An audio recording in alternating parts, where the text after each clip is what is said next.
Your brain is designed to doubt you, and that's not your fault. In fact, the same neural pathways that once protected our ancestors from danger are now sabotaging your confidence in the real world. You're about to speak up in a meeting, and suddenly that inner voice whispers, "You'll sound stupid." That's your ancient brain circuitry at work. Just like our ancestors needed fear to survive, your mind still operates on caution. In this video, I'll reveal what's happening in your brain during these moments and give you practical techniques to rewire these pathways. Hey everyone, it's Jay from Life Next Level, and today we're going to talk about why your brain loves self-doubt and how to transform that self-doubt into unshakable confidence going forward. Let's take back control of your mind. First, let's discuss the neural trap and why your brain actually prefers self-doubt. Ever wonder why that voice of doubt feels so natural? Like it's hardwired into your system? Well, it turns out it kind of is. Your brain has evolved specific neural pathways that actually benefit from keeping you in self-doubt. It's not that your brain's working against you, it's actually trying to protect you in its own crazy way, in a way that no longer serves your modern life.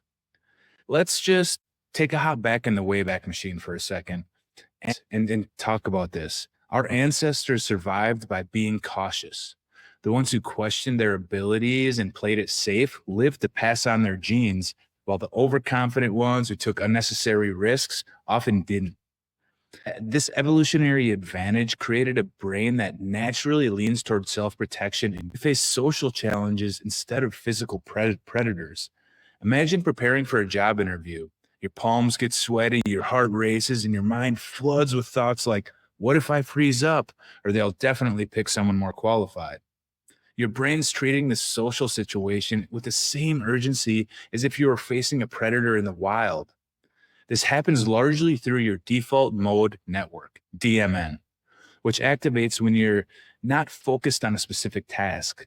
The DMN scans for potential problems and replays past failures, which again, potentially a lifesaver for your ancestor trying to recall what happened the last time they went near a lion's den. But while you're trying to prepare confident answers for your interview, this part of your brain is busy reminding you of every awkward moment and every mistake from your past. Meanwhile, your prefrontal cortex, which is your rational thinking center, struggles to maintain control. Picture trying to make a thoughtful decision while someone continuously interrupts you with worst-case scenarios, yelling them into your ear. This neural tug-of-war makes clear thinking nearly impossible when you need it the most. Each time you experience self-doubt, you strengthen that neural pathway. It's like walking through tall grass.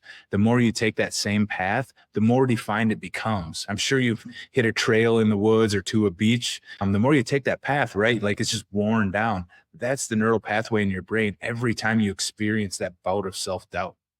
Your brain gets efficient at doubt because you've practiced it so damn often. The stress hormones released during self-doubt, again, once helped our ancestors stay out of danger, but today they just hijack your confidence. These thought patterns physically change your brain through neuroplasticity. The connections for doubt grow stronger while the neural pathways for confidence remain underdeveloped whenever this happens. This is why confidence can feel so unnatural at first and why people have to build and work towards gaining self-confidence in life. Always felt weird to me. That's why it makes sense. You're literally building new roads in your brain that weren't there before. Understanding that self-doubt is a biological process rather than a personal failing completely changes the game for you and I. It's not about you being broken or incapable in any way. It's natural, and it's about working with your brain's natural tendencies and redirecting them to self-confidence. Your brain might be pre-programmed for caution, but it's also incredibly adaptable. The same neuroplasticity that strengthened your doubt pathways over the years can be harnessed to build confidence circuits instead. Just like you can physically reshape your muscles through consistent training and workouts, you can reshape your neural pathways through consistent mental practices. Rewiring your neural pathways, the 3 techniques that stop self-doubt in its tracks. While reshaping muscles takes weeks of consistent effort, That's what neuroscience brings to the table. The same brain that's been strengthening your doubt circuits can be redirected to build confidence pathways instead. And I'm about to show you exactly how to flip that switch when self-doubt strikes. Self-doubt creates real, measurable activity in your brain.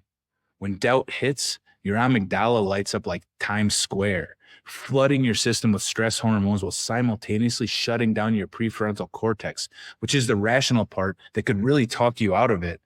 But it's really a biological hijacking. Positive affirmations often fail because established neural patterns overpower them. And now, I love affirmation. Positive affirmations can be a really good thing, but you need a foundation to start building those upon.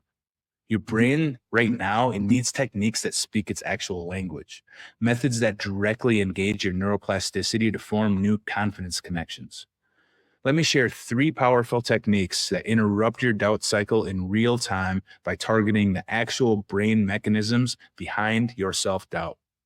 Technique 1, the evidence method. This works like your brain's emergency circuit breaker.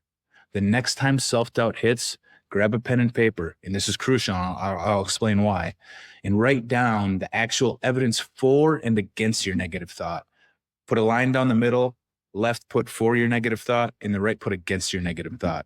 For example, if you're thinking, man, I'm going to bomb this presentation, list facts like, hey, I've practiced this material 20 times, and I received positive feedback in my multiple practice runs.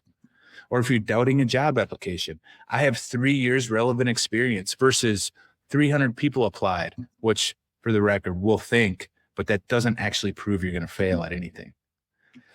Writing physically, getting back to the writing part and having a notepad and pen or pencil, whatever, writing physically engages different parts of your brain compared to just thinking. That's why I always say to have a notebook, write things down, write down affirmations, write down gratitude, write down anything in personal growth, because you're forcing your prefrontal cortex to be active.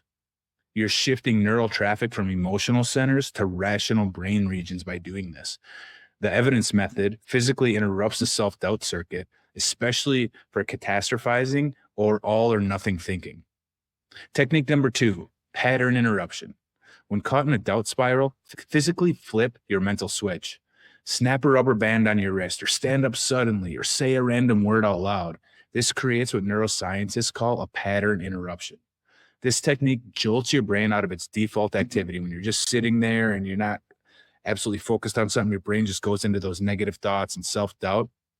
Doing that just jolts you out of that thought process. The momentary confusion creates a blank slate, a split second where you can insert a new, more confident thought, different thought, like changing the channel on a TV. The physical disruption stops negative thoughts mid-cycle, giving you a space to redirect your thinking. And technique 3, future self-visualization.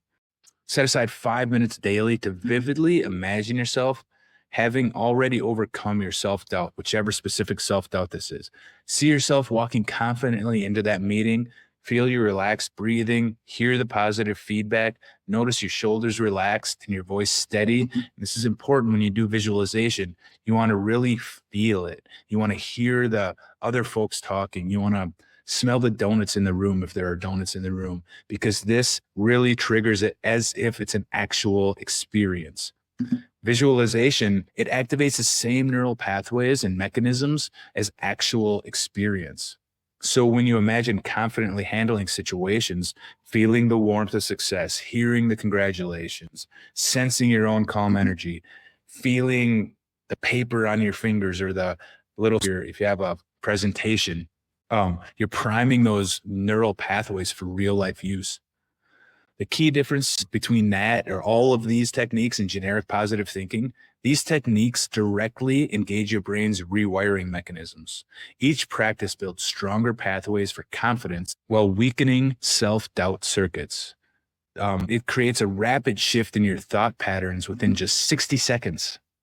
Now, that's just to get started. You have to continue on with this process repeatedly to make it work. But you can start to conquer these self-doubt neural pathways in just 60 seconds. So let's wrap this up. So now you know your brain isn't broken. There is nothing inherently wrong with you. It's just running protective programming that served our ancestors but holds you back today. In addition, the neuroscience is absolutely clear. Self-doubt is not permanent. It is a pattern you can change. As George Bernard Shaw wisely noted at one point, life isn't about finding yourself. Life is about creating yourself. This truth kind of eliminates our journey and what we're talking about today. Confidence isn't something you discover, but something you deliberately build through consistent practice. So it's okay to have this self-doubt right now. We can conquer it. We just have to practice at it and get more confident through practice. It can be done. Starting tomorrow, when that familiar voice of self-doubt creeps in, don't fight it with wishful thinking. Instead, apply the evidence method and witness how clarity replaces your confusion.